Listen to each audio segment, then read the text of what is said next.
नमस्ते। स्वागत है आपका इस चैनल में। आज एक महत्वपूर्ण घटनाक्रम पर हम लोग चर्चा करेंगे और वह घटनाक्रम है उद्धव ठाकरे का इस्तीफा।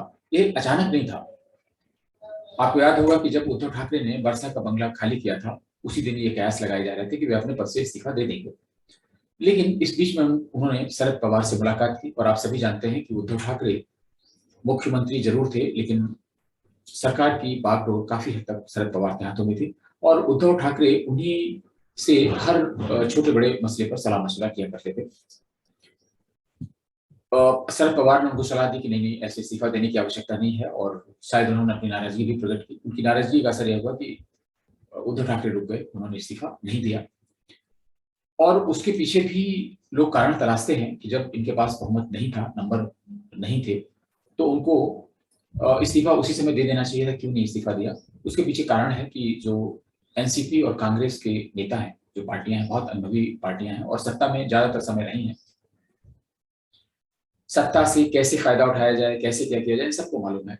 तो इस समय का उपयोग, इस बीच का जो समय था, उसका उपयोग उन्होंने तमाम सारी परियोजनाओं के लिए, फंड रिलीज करने के लिए, तमाम सारे अनुमोदन प्राप्त करने के लिए किया। निश्चित रूप से जो नई सरकार आएगी वो इन सबका एक पुनरावलोकन करेगी, समीक्षा करेगी और देखेगी कि किन योजनाओं को रोका जाए, किनको चलाया जाए। वो एक अलग चीज है। लेकिन ये स्वाभाविक भी है, जो पद से आखिरी समय तक चिपके रहने की जो परंपरा है। हर कोई अटल बिहारी वाजपेयी नहीं होता है, जिनके सत्य परीक्षण में एक मुख्यमंत्री गिरधर गुमांगो, जिनके पास संवैधानिक अधिकार नहीं था वोट करने के लिए, उन्होंने वोट कर दिया और उसी एक वोट से अपनी सरकार दे दी।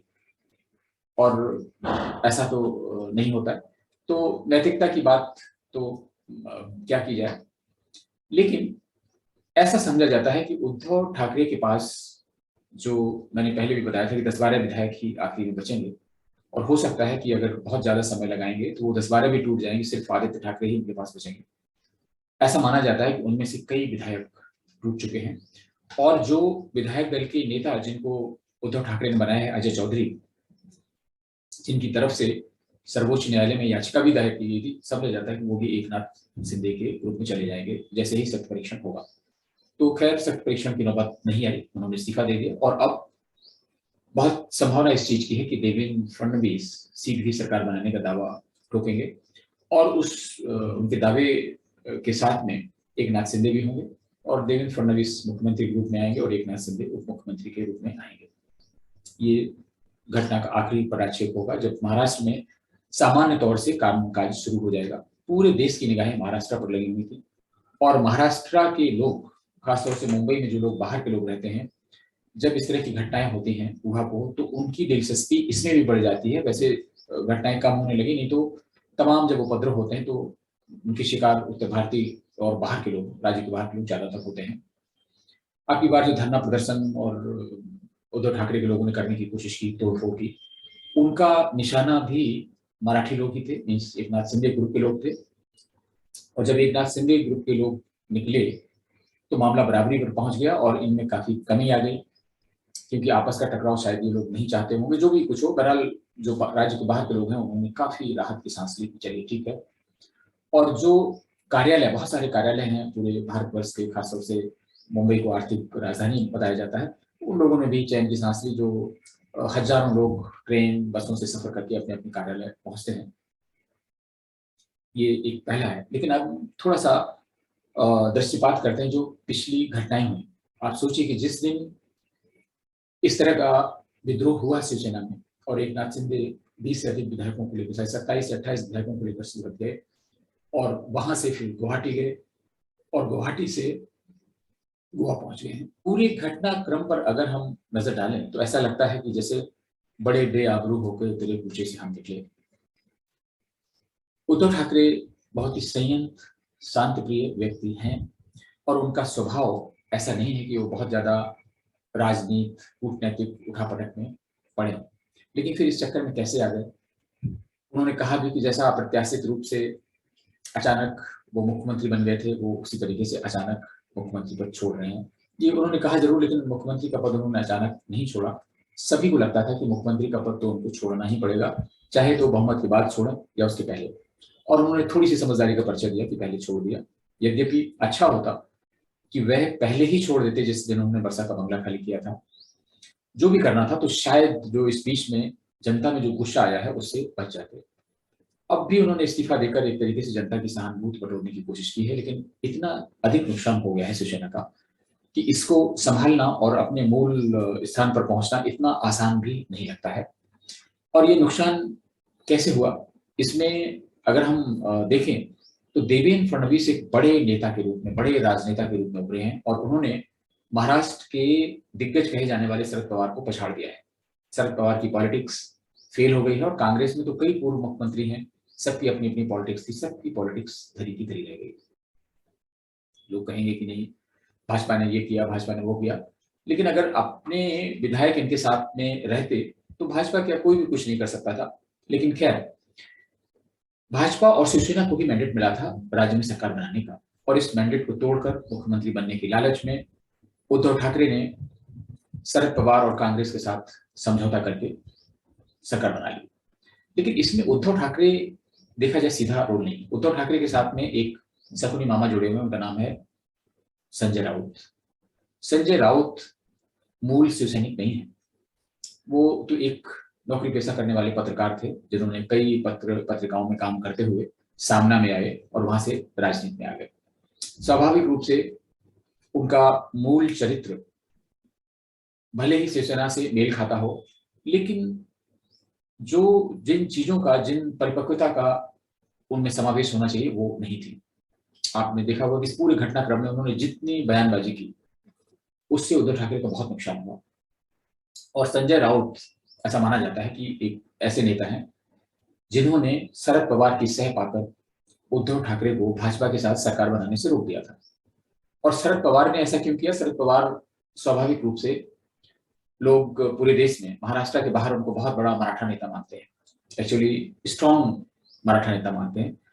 और मैंने मुंबई में रहकर देखा है कि वो स्ट्रॉन्ग मराठा नेता नहीं बल्कि रॉन्ग मराठा नेता है। उनकी अपनी जो राजनीतिक हैसियत है वो उनकी बारामती और जो इलाके हैं उनके बाहर बहुत ज्यादा नहीं है। और अगर ऐसा होता तो एनसीपी, राष्ट्रवादी कांग्रेस बनाने के बाद में कभी भी अपने दम पर इतनी सीटें भी नहीं ला पाए कि वो मुख्यमंत्री के लिए क्लेम कर सकें या कांग्रेस के साथ मिलकर सरकार बना सकें। उनको जो मुख्यमंत्री का पद एक बार मिला था वह भी कांग्रेस में रहते हुए मिला था, इसलिए उनकी शर्मनाहट स्वाभाविक है। और ऐसे नेता जिनकी राजनीतिक महत्वाकांक्षा और तमाम सारी महत्वाकांक्षाएं हैं, वो इतनी ज्यादा हो कि उन्होंने प्रधानमंत्री बनने का भी सपना देखा और इसी कारण कांग्रेस से भी विद्रोह किया। और फिर अभी कुछ दिन पहले एक घटनाक्रम हुई, वो वैसे तो बहुत छोटी घटनाक्रम है, ममता बनर्जी ने उनसे राष्ट्रपति बनने का अनुरोध किया, उन्होंने अस्वीकार कर दिया और उन्होंने कहा कि वो आखिरी वक्त तक राजनीति में रहेंगे। लेकिन आखिर क्यों? आप देखें कि उनके साथ में जो शारीरिक समस्याएं आ गई हैं, वो जो भी है ईश्वर करता है, एक संदेश है, ईश्वरीय संदेश है उन लोगों के लिए, उसको भी समझ नहीं पा रहे कि उन्हें कब क्या करना है, कहाँ राजनीति में फुल स्टॉप लगाना है। शायद राजनीति यही बीमारी है कि जो आदमी को राजनीति में पैदा होता है वो चाहता है कि वो राजनीति करते करते हुए मरे। शरद पवार ने उस समय भी इस तरीके की कूटनीति की कि इनको आश्वासन दिया शिवसेना को, लेकिन उनको कहीं लग रहा था कि शिवसेना शायद उनके साथ ना आए, तो उन्होंने अपने दरवाजे खुले रखे और अजीत पवार को सह देकर देवेंद्र फडणवीस के साथ सरकार भी बनवा दी। और इधर प्रधानमंत्री मोदी अमित शाह से बात भी करते रहे कि उनको और उनकी बेटी को केंद्र में कोई अच्छे मंत्रालय मिल जाए। वो बात नहीं बन पाई, और जब वो बात नहीं बन पाई तो अजीत पवार वापस आ गए और देवेंद्र फडणवीस की सरकार गिर गई। दूसरा ऑप्शन उनके पास था, उसको उन्होंने एक्सरसाइज किया शिवसेना के साथ सरकार बनाने का। और आप देखें कि शिवसेना और राष्ट्रवादी पार्टी में सिर्फ एक सीट का अंतर था, लेकिन उनको जो एक पासा फेंकना था वो था मुख्यमंत्री का पद, उसमें उद्धव ठाकरे को फंसा लिया। और बाकी सब इतिहास से आपने देखा होगा कि इतनी घटनाएं हुई। कुछ घटनाएं ऐसी हैं जो लोग शायद कभी नहीं भूलेंगे, अंगुलियों पे गिनने लायक हैं। आपने देखा होगा पाल घर में साधुओं की निर्मम हत्या, और उस निर्मम हत्या पर उद्धव ठाकरे का कुछ न करना, बयानबाजी तो छोड़ दीजिए, जो भी संजय राउत के कहने से या दूसरी चीजें हुई। और इसके अलावा दूसरी घटना जो हुई अर्नब गोस्वामी के खिलाफ टीआरपी मामले में और एक पुराने मामले में उनको जेल भेजने की घटना और जेल में उनको मारने की, यातनाएं देने की घटना। तीसरी घटना हुई जिसने सुर्खियां बटोरी, वो थी कंगना रनावत के साथ में उनके मकान पर तोड़फोड़ की गई, बुलडोजर चलाने की गई, और कितनी अभद्र भाषा संजय राउत ने इस्तेमाल की, ये तो किसी राज्यसभा सदस्य से, किसी सीनियर, किसी वरिष्ठ राजनेता से अपेक्षा नहीं की जा सकती, वो सब कुछ उन्होंने किया। इसके अलावा जो तीसरी शिकार हो गई वो थी नवीन राणा, जो भाजपा की नहीं बल्कि निर्दलीय सांसद है। ऐसा नहीं कि उन्होंने बदले की भावना से, राजनीतिक भावना से अगर काम किया है, वो निर्दलीय सांसद नहीं। ठीक है कि भाजपा ने उनको समर्थन दिया था। वो और उनके पति को गिरफ्तार किया गया, उन पर राजद्रोह लगाया गया। और किस लिए लगाया गया? क्योंकि उन्होंने घोषणा की थी कि वो हनुमान चालीसा का पाठ करेंगी मातोश्री के सामने। ये राजनीतिक प्रदर्शन था। खैर, ये बड़ी घटना हो गई। और जो एक सबसे बड़ी घटना है जिसने महाराष्ट्र सरकार को बहुत बदनाम किया, वह थी वसूली की घटना, जिसमें 100 करोड़ रुपए वसूलने का टारगेट दिया गया था। और वो मंत्री, गृह मंत्री राष्ट्रवादी कांग्रेस के थे, शरद पवार कोटे के, वो आज भी जेल में है, उनको जमानत नहीं मिली है। और राष्ट्रवादी कांग्रेस के ही दूसरे मंत्री नवाब मलिक मनी लॉन्ड्रिंग के मामले में जेल में है। शत्रु संपत्ति और तमाम उसमें है, उसका विस्तृत डिस्कस हम लोग कभी करेंगे। आप समझ सकते हैं कि वो काम जो दाऊद इब्राहिम ग्रोह बहुत पहले करता था 1991, 92, 90 के दशक में, वो उन सारे कामों का पुनर्जीवन हो गया था, पुनरावृत्ति शुरू हो गई थी। इतना खतरनाक कार्य हो रहा था। जो भी हो, इसमें कई संपत्तियों में प्रफुल्ल पटेल और कई नेताओं का हाथ आया। मुंबई में रहने वाले लोग इन कामों को अच्छी तरीके से समझते हैं, बारीकी से समझते होंगे। एक संसद सदस्य की हत्या हो जाती है, मुकेश अंबानी के बंगले पर भी एक षड्यंत्र रचा गया और सब कुछ दिखाने की कोशिश की गई। एक बाजे हैं जो निलंबित सब इंस्पेक्टर हुआ करते थे, उनकी पहुंच शरद पवार और उद्धव ठाकरे के पास थी। कैसे उनको लाया गया, कैसे मुंबई के पुलिस आयुक्त परमवीर सिंह के साथ मिलकर वसूली और तमाम सारी चीजों को अंजाम दिया गया, बदले की भावना से कार्य किया गया। कितने लोगों को इसलिए जेल हुई कि उन्होंने उद्धव ठाकरे के खिलाफ कुछ बयान दिए थे या लिख दिया था, कोई पोस्ट लिख दी थी। केंद्रीय मंत्री नारायण राणे को भी खींचकर पुलिस, जब वो खाना खा रहे थे, जेल में डाला गया। और उन्होंने भी क्या था, कुछ अमर्यादित भाषा का प्रयोग किया होगा कि उद्धव ठाकरे को तमाचा मार देंगे, क्या कर देंगे, इस तरह। अगर इस तरह की भाषा से लोगों को जेल में डाला जाए तो नरेंद्र मोदी के खिलाफ तो इतनी गंदी और अश्लील भाषा का प्रयोग लोगों ने किया है कि हमें लगता है कि विपक्ष का एक बहुत बड़ा वर्ग जेल में होगा। जो भी हो, उद्धव ठाकरे के अलावा दूसरे ऐसे नेता थे, शरद पवार, जिनके खिलाफ कुछ बोलने से भी लोग जेल गए हैं। ऐसे लोगों की बड़ी लंबी लिस्ट है। महाराष्ट्र के बाहर लोग नहीं जानते होंगे, लेकिन मुंबई में रहने वाले लोग, महाराष्ट्र में रहने वाले लोग ऐसे लोगों को भी जानते हैं जिनको बहुत यातनाएं दी गई। शिवसेना के सैनिकों ने जो किया वो तो किया ही किया, सरकार ने भी उनको जेल में डाला और बहुत मुश्किल से जमानत मिली। ये घटनाक्रम पूरा हुआ। और अब उद्धव ठाकरे ने इस पूरे घटनाक्रम के बाद क्या खोया, क्या पाया? आप कल्पना करिए कि अगर ये पहली दफा जो मैंडेट मिला था, अगर उसमें सरकार बन गई होती और भाजपा का मुख्यमंत्री होता, इन्होंने तो मुख्यमंत्री का दावा किया कि नहीं, मुख्यमंत्री देना हमको भी तय हुआ था, आधे आधे समय रहेंगे, और उसमें बात नहीं बनी। मान लीजिए अगर भाजपा के नेतृत्व में सरकार बनी होती तो उप मुख्यमंत्री का पद शिवसेना को मिल जाता, जिसके लिए भाजपा तैयार थी। और उद्धव ठाकरे और उनकी पत्नी रश्मि ठाकरे दोनों ही अपने बेटे आदित्य ठाकरे को बहुत आगे बढ़ाना चाहती थी, उनको देखना चाहती थी कि वो महाराष्ट्र का मुख्यमंत्री बने। लेकिन उसकी शुरुआत कहीं ना कहीं से तो करनी होगी, मंत्री से, उप मुख्यमंत्री से। अगर भाजपा सरकार बनती और आदित्य ठाकरे उप मुख्यमंत्री बन जाते तो उनको कुछ मिलता। आदमी को पहले अनुभव चाहिए।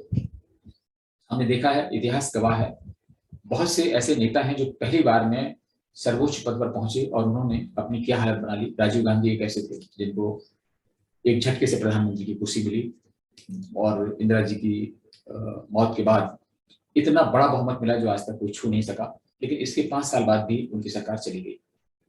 तो एक अच्छा तरीका था कि आदित्य ठाकरे उप मुख्यमंत्री बन के रहते और एक अच्छी सरकार चल रही होती, महाराष्ट्र के लोगों को जीवन में सुधार आता, कुछ चीजें होती, और विपक्ष जो बहुत मजबूत था, राष्ट्रवादी कांग्रेस और कांग्रेस, उन पर नियंत्रण रख सकते थे।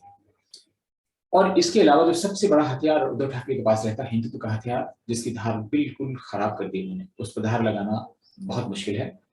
इसलिए अपनी इच्छाओं को इस हिसाब से सीमित रखना चाहिए, क्योंकि हर व्यक्ति हर काम नहीं कर सकता, हर व्यक्ति हर मामले का विशेषज्ञ नहीं हो सकता। इसलिए हमें ऐसे जगहों से बचना चाहिए। कम से कम हम देश के लिए, अगर ये पूरी राजनीति को समाज सेवा की भावना से लिया जाए तो शायद इसकी पुनरावृत्ति नहीं होती। लेकिन इसमें एक सबसे बड़ा कारण और भी है, जिसकी मैं हमेशा अपने लेखों में लिखता हूँ। हमारा जो राजनीतिक ढांचा बनाया गया है संविधान के हिसाब से, बहुदलीय प्रणाली जो चुनाव की है, बिल्कुल भी देश को सूट नहीं करती। और उसके अनुसार अगर आप देखें कि इतनी विकृतियां आ गई हैं, हर राज्य में क्षेत्रीय दल बन गए हैं और तुष्टिकरण की राजनीति शुरू हो गई। आज देश जिस मुकाम पर है, तुष्टिकरण के कारण तमाम सारी चीजें हो रही हैं, उन पर विस्तार में जाने की आवश्यकता नहीं लगती। उसका सिर्फ एक कारण है, बहुदलीय प्रणाली। आज भी समय है सभी को मिल बैठकर इस पर बात करनी चाहिए, खासतौर से जो सरकार है मोदी जी की, उनको ये विषय लेना चाहिए। एक तो चुनाव एक ही तारीख में हो, पूरे साल भर 365 दिन का खेल नहीं होना चाहिए। और दूसरा ये कि दो दलीय प्रणाली हो। राजनीति को उद्योग नहीं बनना चाहिए। आजकल ये बहुत बड़ा उद्योग है। आप हर राज्य में देखिए, बिहार हो, उत्तर प्रदेश हो, महाराष्ट्र हो, हर जगह क्षेत्रीय दल है। आंध्र प्रदेश हो, तेलंगाना हो, कहीं भी हो, इस पर रोक लगनी चाहिए। इससे देश को बहुत नुकसान हो रहा है। और जो देश का कीमती पैसा है, वो विकास और इन सब में न लग के, ये सब नंबर 2 के रास्ते से होकर इन सब पे लगता है। हो सकता है कि वो अप्रत्यक्ष रूप से वो भी जीडीपी का पार्ट हो, लेकिन जो हम प्लांट डेवलपमेंट चाहते हैं वो नहीं हो पाता है। और ये प्रणाली, बहुदलीय प्रणाली, देश की एकता और अखंडता पर बहुत बड़ा खतरा बनती जा रही है। इसलिए हम सभी को इस पर विचार करना चाहिए और इसके लिए प्रयास करना चाहिए। अभी तो ये कि महाराष्ट्र की जो भी नई सरकार बनेगी, शायद देवेंद्र फडणवीस के नेतृत्व में, उसको शुभकामनाएं देकर प्रतीक्षा करनी चाहिए कि महाराष्ट्र का संकट समाप्त होता है या इसमें अभी आगे और कुछ सस्पेंस बाकी है। मिलते हैं फिर किसी नए टॉपिक पर, तब तक के लिए नमस्कार।